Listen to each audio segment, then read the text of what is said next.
India کے معروف عالم شاہی امام پنجاب کے بیانات کے لیے مولانا عثمان تھیریپی کو سبسکرائب کریں۔ خاتم النبیین تھے، وہ جب مبعوث ہوئے تب وہی خاتم النبیین تھے، اور آج قیامت تک کون خاتم النبیین ہوگا؟ محمد رسول اللہ ہی ہیں۔ اور روز محشر کے دن بھی اگر کسی کے سر پہ ختم نبوت کا تاج ہوگا تو وہ محمد رسول اللہ صلی اللہ علیہ وسلم کی ذات گرامی ہوگی۔ تو عرض میری یہ ہے آپ حضرات سے کہ دین کو پہچاننا ہے، پہچانیں گے انشاءاللہ، پہچانیں گے انشاءاللہ۔ تو ابتدا کرنی ہے، کہاں سے کریں گے ابتدا؟ اپنی ذات سے۔ کہاں سے کرنی ہے ابتدا؟ کہاں سے ابتدا کرنی ہے؟ اپنی ذات سے۔ سن لو مسلمانوں، اگر تمہارے گھر میں یہ فرق ہے کہ تمہارا برتن اور ہے، تمہارے مزدور کا برتن اور ہے، تو تمہیں محمد رسول اللہ کے دین کو پڑھنا ہے دوبارہ سے، کیونکہ میرے نبی علیہ السلام نے فرمایا تمام انسانوں کا جھوٹا پاک ہے، ہم تمام کے ساتھ ہاتھ ملانے کے لیے آئے، ہم تمام کے ساتھ بغل گیر ہونے کے لیے آئے، ہم تمام لوگوں کے کندھے سے کندھا ملا کے کھڑے ہونے کے لیے آئے، ہم تمام روتوں کو ہنسانے کے لیے آئے، ہم تمام زخموں پر مرہم لگانے کے لیے آئے۔ محمد رسول اللہ نے ہم پر یہ ذمہ داری عائد کی ہے کہ ہم اقوام عالم کے درمیان محبت کے علم بردار بن کر کھڑے رہیں گے۔ اگر تمہارے دل کے اندر مذہب کو لے کے بھی تھوڑی سی نفرت ہے کہ میں بہت اعلیٰ ہوں اور دوسرا بندہ بہت مجھ سے کمتر ہے، تو ہم کو ایک دفعہ پھر نبی علیہ السلام کے دین کو پڑھنے کی ضرورت ہے، پھر غور کرنے کی ضرورت ہے۔ ہمارا معیار کیا ہے؟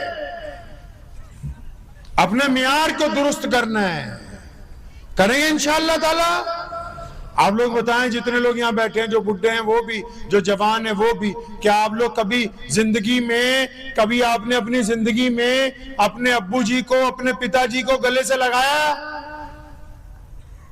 کہا کہ ابو مجھے تجھ سے محبت ہے؟ کبھی موقع آیا زندگی میں کبھی ایسا؟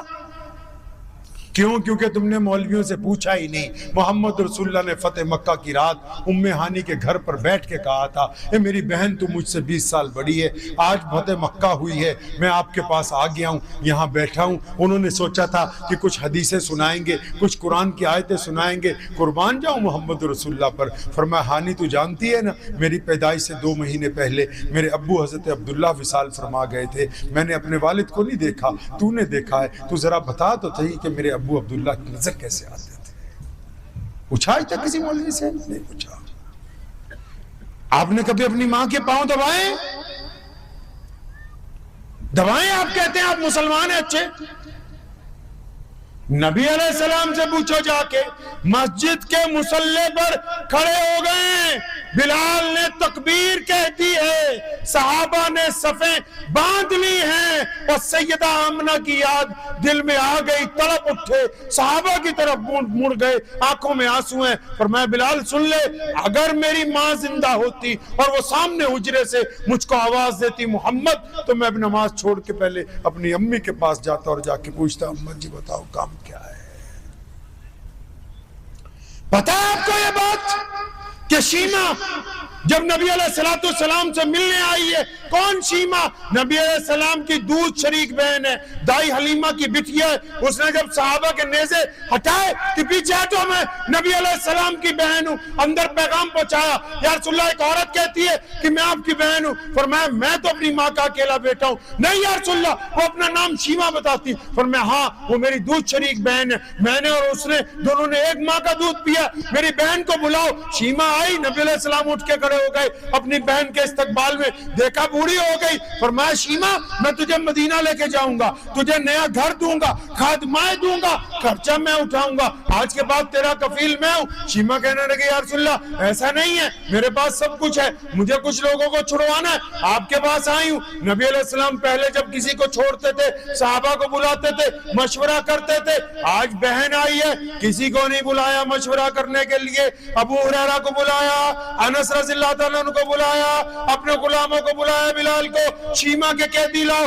رہا کر دیے گئے، ان کے لیے کپڑے لاؤ، سواریاں لاؤ، کھانا لاؤ، نئے لباس لے کے آؤ، ساتھ میں ایک دستہ بھیجو۔ یا رسول اللہ یہ کون ہے جس کے لیے اتنی آپ نے پروٹوکول توڑ دیے، جس کے لیے مشورہ بھی نہیں کیا، جس کو ساتھ میں زیورات دے رہے، جس کو لباس دے رہے، جس کو نئی سواری دے رہے؟ وہ فرمایا تم نہیں جانتے یہ میری بہن ہے، اس نے اور دائی حلیمہ کی کوکھ سے ہم دونوں نے اکٹھے دودھ پیا ہے، یہ میری بہن ہے، میری دودھ شریک بہن ہے۔ ان لوگوں کو بتانا تھا، یہاں کے مسلمانوں کو، یہاں کے غیر مسلموں کو، کہ جب بہنیں گھر آیا کرتی ہیں تو بیویوں سے پوچھ پوچھ کے 500 کا نوٹ نہیں نکالتے، نبی علیہ السلام کی سنت ہے، پھر جو ہوتا ہے وہ بہنوں کو دیا جاتا ہے۔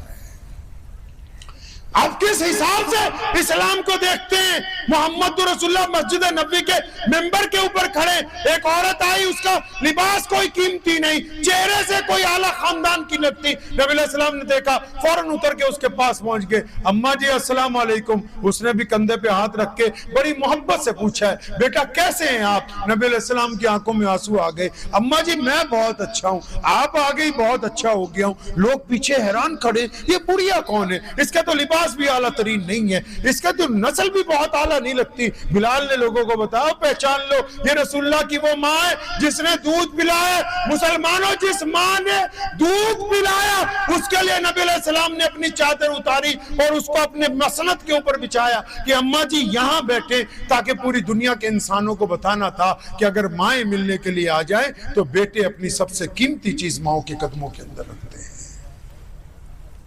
کس حساب سے آپ دین کو پہچان دیں؟ سیدنا عباس رضی اللہ تعالیٰ فرماتے ہیں میں نبی علیہ السلام کو جب ملنے جاتا ہوں تو پیارے پیغمبر علیہ السلام اٹھ کے کھڑے ہو جاتے ہیں۔ میں بار بار کہتا ہوں یا رسول اللہ صلی اللہ علیہ وسلم میں آپ کا غلام ہوں، میں آپ کا صحابی ہوں، میں آپ کو ماننے والا ہوں۔ فرمایا بالکل ٹھیک ہے، آپ میرے صحابی بھی ہیں، میرے غلام بھی ہیں، آپ میرے دین کے بھی ہیں، لیکن ہیں تو میرے باپ کے سکے بھائی نا، ہیں تو آپ میرے چچا نا، تاکہ دنیا کو بتانا تھا کہ جب محبت کرنے والا چچا آئے گا تو آپ کو اٹھ کے اس کی تعظیم کرنی ہوگی۔ آپ دین کو کس حساب سے دیکھتے ہیں؟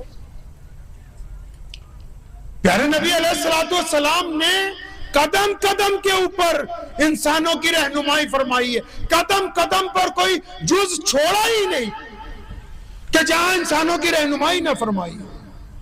ہم دین کو صرف عبادتیں اس لیے بھائی عبادت ضروری ہے، کیوں ضروری ہے؟ تاکہ یہی وہ عبادت ہے جس کے ذریعے ہم نے اچھا بننا ہے۔ میں نے اپنے والد شیخ اسلام مولانا ورمان لدھیانوی رحمۃ اللہ علیہ کو ایک دن کہا کہ ابو جی اگر نماز پڑھتے ہوئے بھی گناہ نہ چھٹے تو کیا کریں؟ فرمایا بیٹا اور اچھی طرح نماز پڑھو، اس وقت تک اچھی طرح نماز پڑھو جب تک تمہاری نماز تمہیں گناہوں سے پیچھے نہ ہٹنے پر مجبور کرتے۔ جو دین یہ کہتا ہو کہ ساری مخلوق، آپ پڑھیے کبھی سورہ فاتحہ الحمدللہ رب العالمین، اللہ فرماتے ہیں یہاں اللہ نے لفظ اللہ بھی استعمال نہیں کیا سورہ فاتحہ میں، قرآن کی پہلی سورت میں فرمایا میں رب ہوں، میں پالن ہار ہوں۔ کیوں؟ وہ تو ساری کائنات کو دینے والا ہے۔ ابراہیم علیہ السلام روزانہ کچھ لوگوں کو پکڑ کے لاتے ہیں دسترخوان پہ، کھاؤ میرے رب کے نام سے کھاؤ۔ ایک دن ایک بندے کو پکڑ کے لائے، فرمایا چل میرے رب کے نام سے کھا، فرمایا میں تیرے رب کو نہیں مانتا۔ ناراض ہو گئے، فرمایا چل اٹھ نکل یہاں سے، تو میرے رب کو نہیں مانتا۔ وہ باہر نکلا، اللہ کی طرف سے حکم آ گیا ابراہیم یہ آپ نے کیا کیا؟ فرمایا اللہ وہ آپ کو نہیں نہ مانتا۔ فرمایا میں تو اس کو روزانہ کھانا دیتا ہوں، تو نے اس کو کیسے انکار کر دیا؟ بھاگے بھاگے پیچھے گئے، بھئی آ جا، میرا رب یہ کہتا ہے مانے کوئی نہ مانے، لیکن خدا کی جو ربوبیت ہے وہ پوری کائنات کے لیے یکساں طور کے اوپر رکھی گئی ہے۔ آپ کو ایک اعلیٰ کردار پیش کرنا ہوگا معاشرے میں، کریں گے انشاءاللہ تعالی۔ اس کے لیے ضروری ہے ایک سنت اپنانی۔ ہمارے نبی علیہ السلام کی سب سے پیاری سنت کون سی ہے پتہ ہے آپ کو؟ ارے بھائی پتہ ہے کہ نہیں؟ بولیے بھائی، بولتے کیوں نہیں؟ پتہ ہے کہ نہیں؟ بولتے نہیں آپ، زور سے بتائیے پتہ ہے کہ نہیں پتہ بھائی؟ چچا نہیں پتہ تو پہلی فرصت میں جا کے پہلے مولویوں کی تنخواہ ٹھیک کرو تاکہ پتہ لگ جائے تمہیں۔ سنیے نبی علیہ السلام کی سب سے پیاری سنت، سنت کہتے ہیں اس کام کو جو نبی علیہ السلام نے کیا، سب سے پیاری سنت یہ ہے کہ وہ 24 گھنٹے مثبت رہتے ہیں. مثبت مطلب 24 گھنٹے اچھا سوچتے ہیں, 24 گھنٹے پازیٹیو رہتے ہیں. نبی علیہ السلام نے تمام موقعوں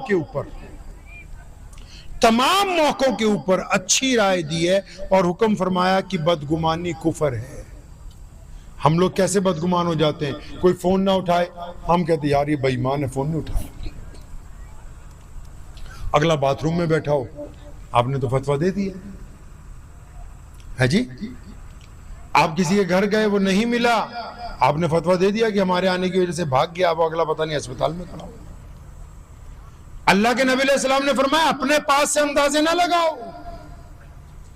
آپ کیونکہ پڑھتے نہیں نا قرآن پاک میں اللہ تعالیٰ ایک جگہ فرماتے ہیں کہ جب کوئی خبر دینے کے لیے آئے, اکثر میں مسلمانوں کو کہا کرتا ہوں, اپنے پنجاب میں ہندو سکھ دوستوں کو بھی بہت کہتا ہوں کہ یار کوئی واٹس ایپ پہ فیس بک پہ کوئی خبر آ جائے فوراً شیئر نہ کرو. کیوں؟ اللہ قرآن میں فرماتے ہیں جب کوئی خبر دینے والا خبر آئے تو خبر سن کے کسی پہ حملہ نہ کر دینا. یا اللہ کیوں؟ فرمایا پہلے خبر دینے والے کی تو تصدیق کر لو وہ کون ہے.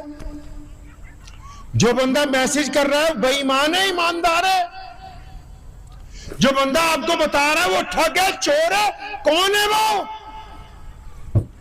آج دنیا کا سب سے بڑا مسئلہ یہی ہے, خبر دینے والے کا پتہ ہی کوئی نہیں. لوگ اپنے یوٹیوب چینل چلانے کے لیے, کوئی اپنی واہوائی لوٹنے کے لیے اوپر کچھ لکھ رہا ہے اندر کچھ ہے, ہم بس پڑھ رہے ہیں دھکا دھک اس کو شیئر کر رہے ہیں. بعض اوقات اس میں مصیبت میں پڑ جاتے ہیں, بعض اوقات لڑ پڑتے ہیں, بعض اوقات بدگمان ہو جاتے ہیں. ارے قرآن پڑھو, قرآن کہہ رہا ہے خبر دینے والے کی ایک دفعہ تصدیق کر لو کہ جو خبر دینے والا ہے وہ بھی بندہ صحیح ہے کہ نہیں صحیح ہے.